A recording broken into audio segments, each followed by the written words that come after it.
Carnage, everywhere. At least it felt that way heading into Sunday morning after a college football slate that will dredge up memories from a decade ago, of the weekly chaos that happened seemingly every Saturday back in 2007. Unlike that bizarre season that will forever go down in the sports lore for its wackiness, this time around we're dealing with a postseason picture that involves 4 national title contenders instead of 2. But while the field has expanded, the results from this most recent weekend have only further served to narrow the options the College Football Playoff Selection Committee has to consider. So let's break down the chase once again and who's still got a chance to reach a semifinal and who needs just a little bit of help. Leaders of the pack: Georgia, Alabama, Notre Dame. It's very simple for these 3, win out and you're in. If any of them lose though, all bets are off and it seems more likely than not that they'll be left out. Yes, that might include the Crimson Tide too, even if we all rightfully give them the benefit of the doubt. Remember, top 25 wins are always going to be a big deal in terms of making the playoff. The SEC does not help either the Tide or the Bulldogs in this regard, and it seems to reason that Alabama could have just 2 Mississippi State, Georgia come Selection Sunday, while UGA would not be much better with 3 Notre Dame, Mississippi State and Alabama. When you factor in the potential loser in Atlanta wouldn't have a conference title either, things could get dicey when looking at them versus a potential loss Big 12 or ACC champ. Still, those are questions to discuss down the road. For now, all 3 of these teams just need to keep playing like they have been and posting win after win. In good position: Oklahoma, TCU, Clemson, Miami. The Tigers and Hurricanes will have a de facto play-in game in Charlotte during the ACC championship game if things shake out like they should, even if Miami loses to Notre Dame on Saturday. Oklahoma and TCU have strong enough resumes, especially the Sooners, that if either wins out they will almost certainly be in. Depending on how the final month goes in the Big 12, they also likely will have more top 25 wins than their ACC counterparts and can avoid a trip to the Sugar Bowl against the SEC champion. That alone will be a big factor down the stretch. It will be more interesting to compare the ACC and Big 12 champions to the loser of the SEC title game if such a scenario plays out, but if that does indeed happen, don't be shocked if both of these make it, and thanks to that conference title they can hold over the runner-up of a weaker league. Outside looking in: Wisconsin, Washington, Auburn. If anybody benefited most from the chaos of Week 10, it was the 2 UWs, who are still hovering on the fringes of the postseason debate but figure to remain in the conversation until the final weekend. The Badgers improbably moved to number 3 in the coaches' poll, but nobody outside of the diehards in Madison and even their realistic believe this is one of the 3 best teams in the country. That said, Paul Chryst does have a very good, and just as important, consistent team. The Badgers win in the second half, they run the ball, they don't turn it over, they play solid defense. The program has won 30 games in the past 3 seasons, and if they wind up prevailing in Indianapolis to cap off a perfect run, they have every right to try their luck in the playoff. As for the Huskies, the team has not looked anything close to last year's edition that went to the Peach Bowl, but there were some encouraging signs in their blowout of rival Oregon. Jake Browning threw some of his best passes in months against a solid Ducks defense, and the offensive line run game was impressive in a way they haven't been since September. As you would expect from a Chris Petersen-coached team, execution is typically pretty high on a weekly basis, and the defense remains one of the best groups west of the Mississippi. The biggest obstacle for Washington is its thin margin for error is magnified by not having many good wins. The Huskies have beaten just 1 team that's bowl eligible at the moment, Fresno State, and may wind up with just 2 top 25 wins if they're able to secure the Apple Cup against Washington State and then get some revenge against USC in the Pac-12 title game. 2 good wins just won't cut it when we're talking about the Final Four, and it's not hard to see a Tualis, Oklahoma or Notre Dame having a better resume and pass the eye test than the Huskies. Maybe they flip the switch and turn it on this month, but there's a reason they're in a group that needs a lot of help. Auburn remains a dark horse, but if they can upset the top 2 teams in a 3-week span to win the SEC, that should be more than enough to clear a path to a semifinal and enter the dance, however unlikely as it seems now. All told, that's 10 programs for 4 spots. You'd like to think that should be enough without the committee having to dip into the ranks of the Tualis teams and ignite a firestorm of debate over including an Ohio State, USC or UCF that simply wouldn't have the quality wins to be in the conversation. Don't be shocked if the chaos we experienced this past weekend carries over into the upcoming Saturday, when there will be 7 games involving 2 ranked teams and 3 matchups of top 10 teams on the slate. Teams to remember win in November, and we're seeing once again just how hard that is to do in college football. The playoff field has narrowed and will do so again after Saturday, as we come to realize that sometimes 4 might just be the right number after all when it comes to determining the national champion at the end of the season. A few other takeaways from a wild Saturday too. B1G time shakeup thanks to Ohio State. No conference experienced a more disappointing weekend than Jim Delaney's league, as the Big Ten went from a trio of playoff contenders to possibly just one. While you could kind of see Michigan State's upset of Penn State coming, the Nittany Lions on the road again after an emotional loss, the Spartans playing everybody close. What happened to Ohio State and Iowa was downright shocking. In fact, many Buckeyes probably moved on from shock to celebrating the comedy of the moment by the time the fourth quarter rolled around. While some may think that last year's humiliating defeat to Clemson in the Fiesta Bowl semifinal was the worst loss of Urban Meyer's career, I still think it was this absolute no-show performance in Iowa City. The Hawkeyes had beaten OSU just 3 times in the past 30 years, though they obviously haven't played every season and entered the game as a 21-point home underdog. To not only lose but get run off the field was borderline unfathomable for a preseason number 2 team that has the same amount of talent as Alabama, Georgia and Clemson. Iowa 20-point underdog, one game outright by 30 points, only the 5th time that has happened since 1980. R.J. Bellitterge in Vegas, November 5, 2017. J.T. Barrett went from playing nearly perfect at quarterback to turning the ball over at will. It really seemed like the Buckeyes went from playing a winnable game from behind to unraveling completely once Nick Bosa was ejected. OSU gave up 31 points in the first half and suffered just its second road loss under Meyer since he arrived in Columbus as a result. The fact that UDID&T even need to tune in for the second half said as much as anything. Ohio State can still win the Big Ten East and, eventually, the conference with wins over the next few weeks. Buckeyes will be favored the rest of the way. But after yet another shocking loss, made even worse by the opponent and the final score, it's hard to view 2017 as anything but a massive disappointment after all the stars were aligned for another national title run. While other programs in the Big Ten measure themselves in terms of conference championships, that's not the case with the Buckeyes, and that is only further underscored after that return home from Iowa. 3. Bedlam track meet for those too younger who never played. Saturday's edition of Bedlam was one of the closest games of actual college football that we've seen come close to replicating what it was like to play the NCAA football video game on the freshman level settings. The other that comes to mind also involves Oklahoma last season. It was clear coming in that the offenses would control this one from the start and would be in store for a track meet, but even the most veteran observers of the series had to be shocked at the lack of defense being played in what amounted to a 7-on-7 show in Stillwater. That said, there's a reason for all of it, because the offenses were just that good. The Sooners wound up with 785 yards and averaged 10.3 yards per play. The 114 points were a series record for the two rivals, and QB Baker Mayfield shattered school records for both passing yards and total offense.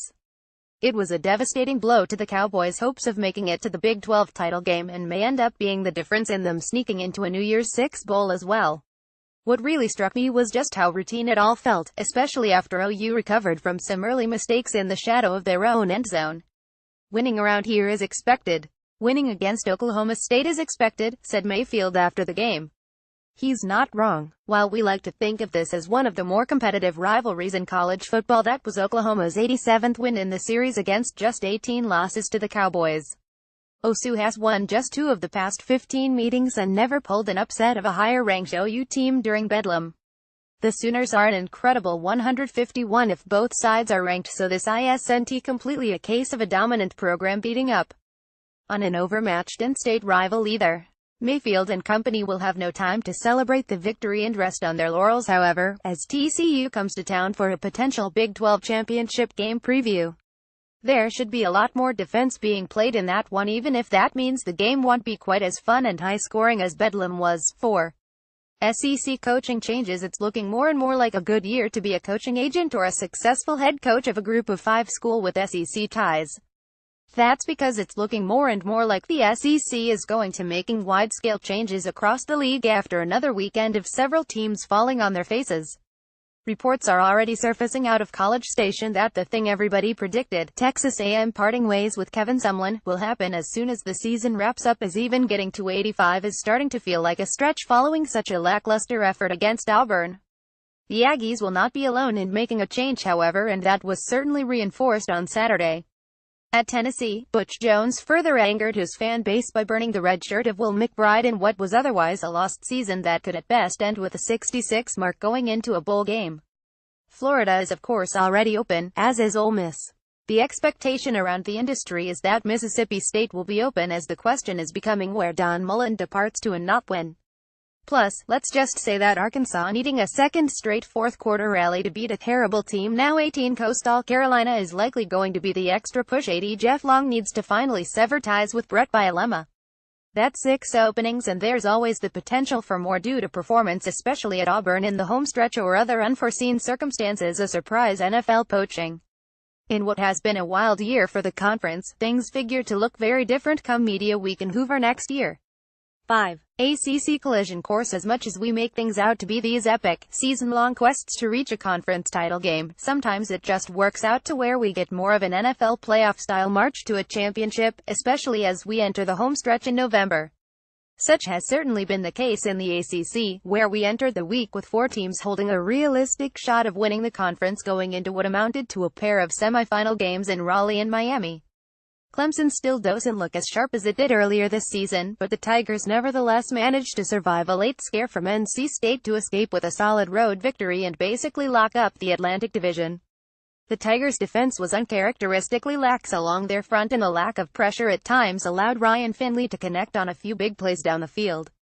Also concerning was the running game, which featured a long Tavian Feaster gain but was otherwise held pretty in check outside of a few Kelly Bryant scampers. Still, Dabo Swinney's team will remain in the top 5 again this week and will likely be assured of a playoff spot if the defending national champs win out the rest of the way. In the other half of the bracket, one has to take a step back and realize that Miami's convincing victory over Virginia Tech should all but seal up the Hurricanes' first division title since joining the league in 2004.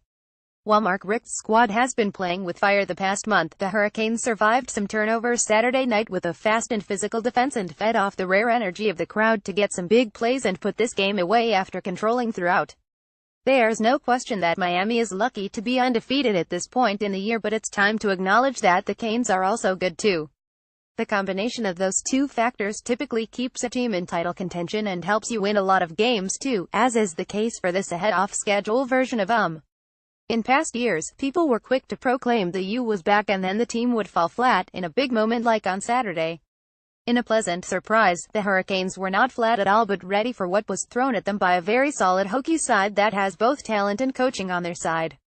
It might not be quite the time to start buying tickets to conference title games, but we're getting very, very close in a number of leagues after this weekend's results. While the Tigers may be experienced in making the trip up to Charlotte by now, it might be a little surreal to finally see Miami start making plans to join them after so many false starts over the years. 6. Comeback Club. We're entering the stretch where many teams around the country become bowl eligible as they reach that magic 6-win mark on the season. While you can complain about how it doesn't matter that much to some bigger schools or the fact that there's too many bowl games, we've seen several programs get back to the postseason after posting a truly dreadful 2016 campaign. Case in point, UAB is bowl eligible after blowing out Rice on Saturday despite the program not actually playing football the 2 years prior. Florida Atlantic 39, FIU 48, Fresno State 111, Virginia 210 and Marshall 39 were absolutely dreadful in 2016, and 3 of the programs made mid-season coaching changes. Now will be in the postseason. Chad Morris' SMU squad also will go to a bowl game for the first time since 2012 and for only the 5th time since 1985. Iowa State will be bowling for the first time since 2012 too. It may be a routine at schools like Ohio State or USC or Alabama, but in some places, hitting that magic number and getting an extra game in December does mean something. Kudos to all of the teams above on quite the comeback. 7. Cathartic victories. A final shout-out to Baylor, which blew out Kansas on the road for the program's first win in just over a full year. The cathartic victory came after half a dozen agonizing chances this season and may be the Bears' only shot at winning a game depending on what version of Texas Tech shows up in Arlington this Saturday. This has been a rougher season than anybody imagined in Matt Rule's first campaign, but you can't fault an overmatched team for giving up, as the Bears play others tougher than most major programs who gave up dreams of making a bowl game weeks ago. Also a congrats goes out to Utah ending a 4-game skid by throttling UCLA. Eastern Michigan an easy victory after 6 losses by 1 possession. Missouri first 3-game winning streak since the beginning of 2015 and Cincinnati first road conference win in 2 years. Spats of the week: Texas Tech is 126 when trailing at halftime under Cliff Kingsbury. Tweet of the week: bowl eligible bowlingcoolpick.twitter.Kako FIU football at 5 football November 5, 2017. Superlatives of the week: best player Dante Pettis, Washington new FBS record for punt return TDs Heisman 5-1. Baker Mayfield Oklahoma 2. Saquon Barkley Penn State 3. Josh Adams Notre Dame 4. Bryce Love Stanford 5. Khalil Tate Arizona projected Final Four 1. Alabama 2. Notre Dame 3. Oklahoma 4. Clemson team of the week: UAB honorary Les Miles goat of the week: Urban Meyer. Ohio State quote of the week: I'll just say 2 things. It ain't in our playbook. Okay, if the play is not in our playbook, then I didn't call it, so we'll let you connect the dots. I normally don't throw players under the bus, right? Kirk Ferentz on calling a fake punt up 5 scores. Play of the week: kick drill pick.twitter.com X and creepy Brian Fisher at Brian Fisher November 4, 2017. Super 16. I'm a voter in the FOA National Football Foundation Super 16 poll and will be releasing my ballot here every week. Here's my ballot heading into week 11. 1. Alabama 2. Georgia 3. Notre Dame 4. Oklahoma 5. Clemson 6. TCU 7. Miami 8. Wisconsin 9. Auburn 10. UCF 11. Ohio State 12. Penn State 13. USC 14. Washington 15. Memphis 16. Michigan State best of the rest: Washington State, Oklahoma State, NC State, Virginia Tech, Iowa State, Mississippi State, Michigan, Toledo, Arizona. Press snap reads Notre Dame at Miami. The best part of these 2 playing will be the fact that we get to see highlights of all their past meetings, including all the times it factored into the national title race. Both defenses are vastly underrated, and I think this has the makings of a low-scoring game where yards and points are hard to come by. The Irish on the road get it done, but this one will be decided on a handful of big plays. TCU at Oklahoma. This might be the first of 2 meetings between the Sooners and Horned Frogs, depending on how the final few weeks of the Big 12 race will be. TCU has not been quite as sharp offensively as it was early in the year, but Gary Patterson's defense is going to be the best Oklahoma faces all season. I'm not picking against Baker Mayfield again, but the Horned Frogs always show up to play in Norman and make this a close one. Georgia at Auburn. Being on the plains should help the Tigers tremendously in the Deep South's oldest rivalry, but I'm not convinced their offensive line is going to hold up against that Georgia front 7. Both teams will look to establish the run and control the clock, so this one will have limited possessions and be lower scoring than you'd expect. Bulldogs feel like they win by 10 after a late score in the 4th quarter to salt the game away. Written by Brian Fisher, an award-winning college football columnist and member of the Athlon Contributor Network. You can follow him from coast to coast on Twitter, Instagram and Snapchat at Brian Fisher. Top photo courtesy of Getty Images.